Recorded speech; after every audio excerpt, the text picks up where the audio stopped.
there. My name is Avil Beckford, and I'm the host of the One Problem podcast. We know that there are tons of problems in the world, but for each episode, we focus on one problem. Why get overwhelmed?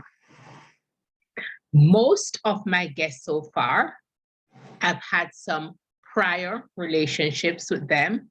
Some of them I've known for years and years.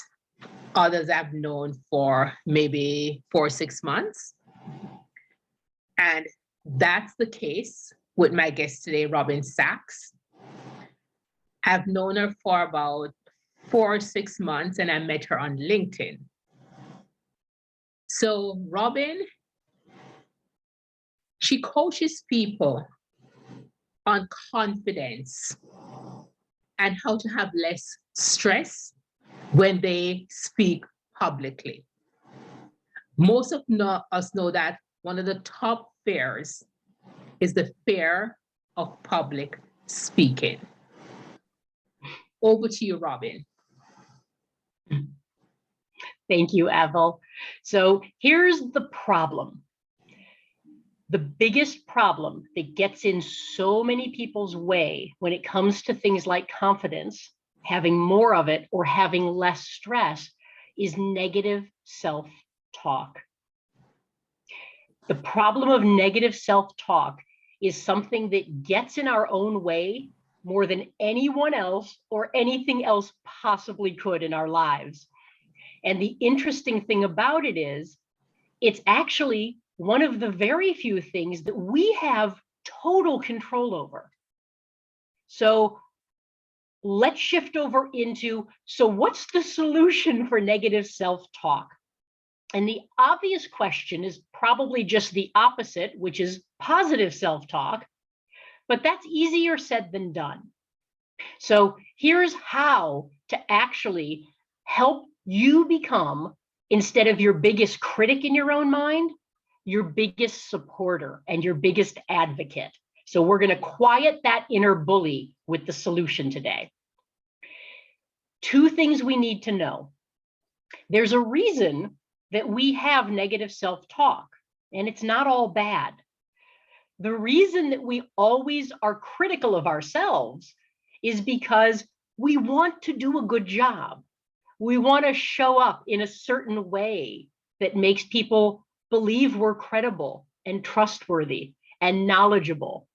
We want to do those things.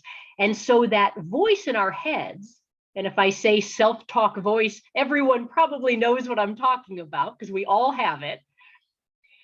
That self-talk voice is always sitting there going, are you doing this? Why are you doing that? You should do this better. Uh-oh, don't mess that up.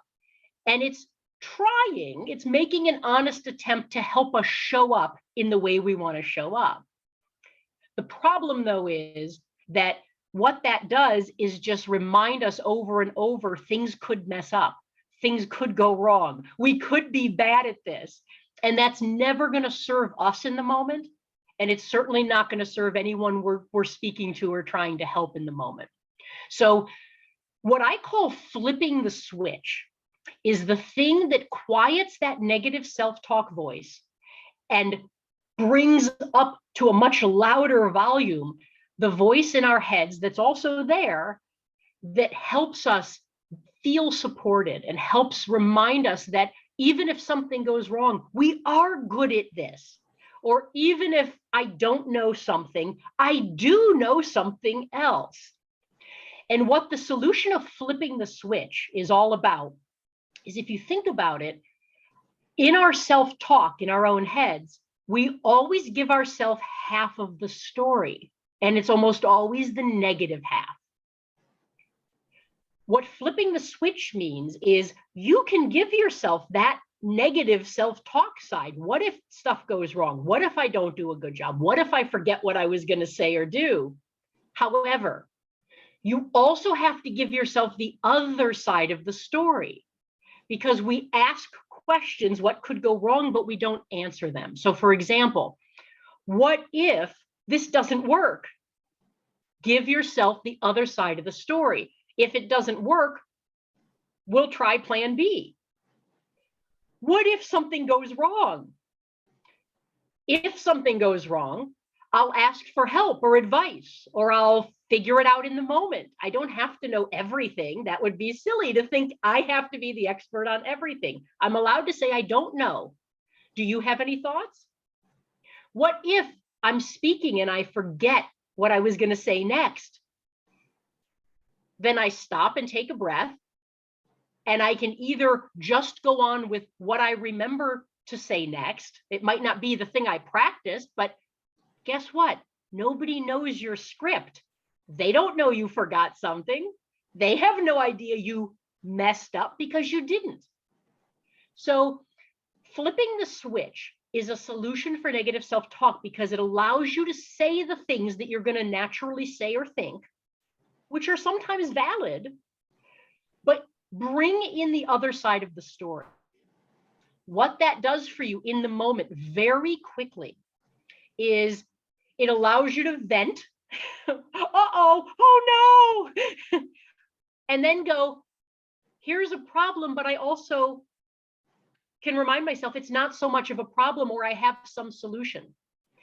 And an example of this is, I'm in the United States, and if you watch a weather forecast in the US, it might be similar in different parts of the world.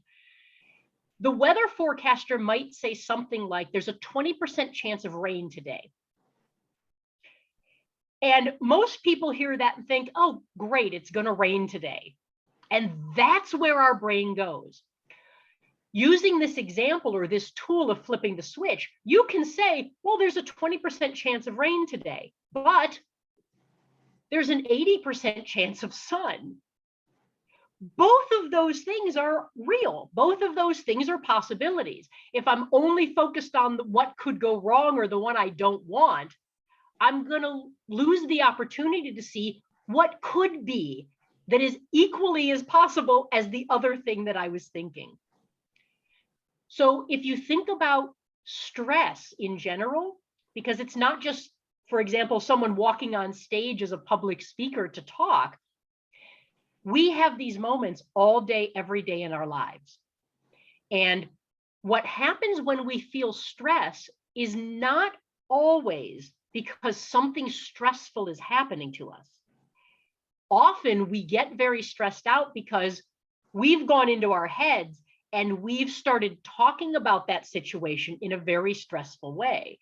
In other words, the situation isn't causing our stress. The fact that we're negatively obsessing about the situation is often what causes our own stress. So by flipping the switch and using that tool, you can say what comes naturally and remind yourself the other side of it, because what that's about is really just managing that conversation in our heads. And since we're the author of that entire conversation, we write it all, we create it all. The power is we have control over that conversation, which means if we start to become aware of how we're talking to ourselves in our own head, you can become aware of whether or not you need to rewrite the script.